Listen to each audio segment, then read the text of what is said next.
میرے آقا صلی اللہ علیہ وسلم کی یہ سنت مبارکہ ہے، آپ کی یہ عادت طیبہ تھی کہ جب سرکار صلی اللہ علیہ وسلم نماز پڑھا لیتے تو اپنا رخ انور صحابہ کرام کی طرف فرماتے. یار صحابہ کرام کے لیے وہ کہتے ہیں تیری دید ہوئے تے میں عید کراں، اس دید تو باری عید کراں.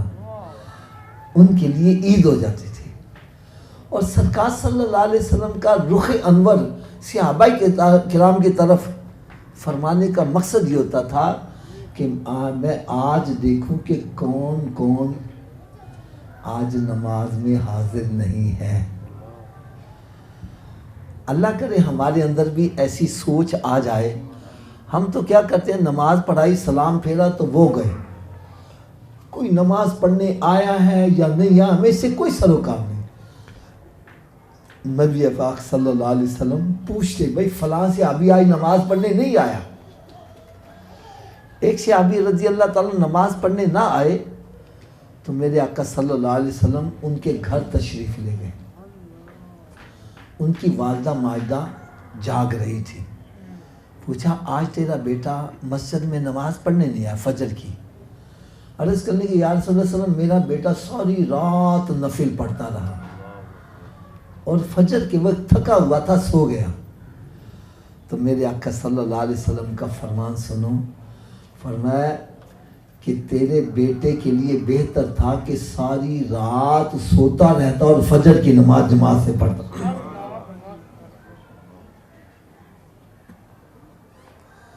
ساری رات سوتا رہتا اور فجر کی نماز جماعت سے پڑھتا. یار میں ہاتھ باندھ کر ایک بات عرض کروں گا، ہم اپنے گریبانوں میں جھانک کر دیکھیں، ہم ساری رات محفل کرتے رہتے ہیں اور نماز کو اہمیت نہیں دیتے. ابھی یہ چند دن پہلے مناوا نام سنا ہوگا، جلو موڑ کی طرف جاتے ہوئے، وہاں پر چیلم کا ختم تھا. تو میں نے پوچھا بھی ظہر کی نماز کتنے بجے ہوتی ہے؟ کہنے لگے 1:30 بجے. میں نے کہا چلو میں ظہر وہاں پڑھ لوں گا تو ظہر کے بعد بیان کر دیں گے، پھر مجھے آگے ایک جگہ جانا تھا.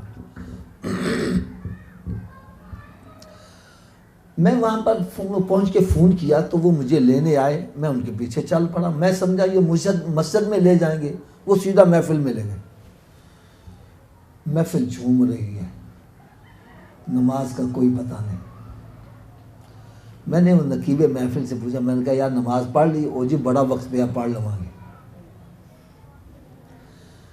یار نا میں کہتا ہوں کہ یار نا فرض کا جو مقام ہے وہ کوئی اور مقام نہیں لے سکتا. نفل ہے، مستحب ہے، اور سنت ہے، اور فرض ہے. فرض کو پریارٹی ملنی چاہیے، فرض کو پریارٹی ملنی چاہیے. میں ایک مثال دیتا ہوں آپ کے سامنے. میں یوں سمجھو یہاں بیٹھا ہوں، ایک طرف میرے والد صاحب ہیں، ایک طرف میرا دوست ہے. والد صاحب کہتے ہیں بیٹا آج اس دروازے سے باہر نکلنا ہے. دوست کہتا ہے نہیں جناب اس دروازے سے باہر جانا ہے. مجھے کس کی بات ماننی چاہیے؟ اونچی بولو یار، کس کی ماننی چاہیے؟ کیوں ماننی چاہیے؟ وہ بڑا ہے. جب رتبے میں بڑا اور چھوٹے کا حکم اکٹھا آ جائے تو پھر کس کا ماننا چاہیے؟ تھوڑا سا اونچی آواز سے کس کا ماننا چاہیے؟ اچھا کوئی اس کا مطلب بتائے گا اللہ اکبر کا کیا مطلب ہے؟ اللہ سب سے. تو جب سب سے بڑے کا پیغام آ جائے پھر یہاں بیٹھے کیا کر رہے ہیں؟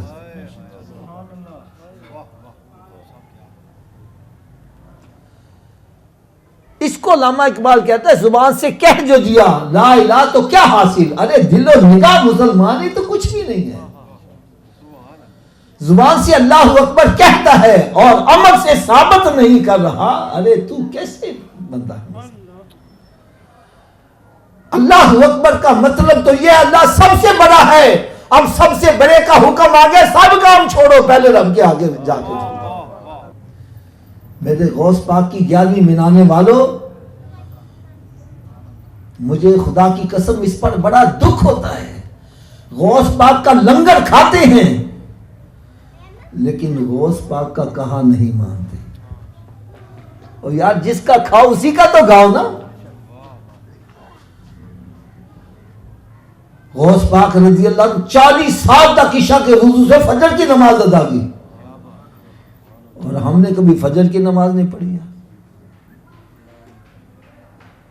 یہ کیسی محبت ہے؟